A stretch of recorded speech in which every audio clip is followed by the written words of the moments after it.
வணக்கம் நேயர்களே. நமது மாநகராட்சிக்குட்பட்ட செல்லாண்டிபாளையம் பகுதியில் கடந்த சில நாட்களுக்கு முன் அரசு பள்ளி அருகே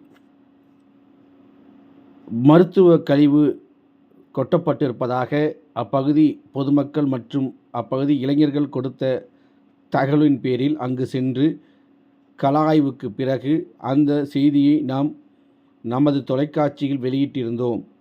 நமது தொலைக்காட்சியின் செய்தியின் எதிரொலியாக தற்போது அப்பகுதியில் இருந்த மருத்துவ கழிவு மற்றும் குப்பைகளை கரூர் மாநகராட்சி நிர்வாகத்தின் அதிகாரிகள் அகற்றியுள்ளனர். இதனை அப்பகுதி பொதுமக்களும் அப்பகுதி இளைஞர்களும் மிகுந்த வரவேற்பு தெரிவித்துள்ளனர்.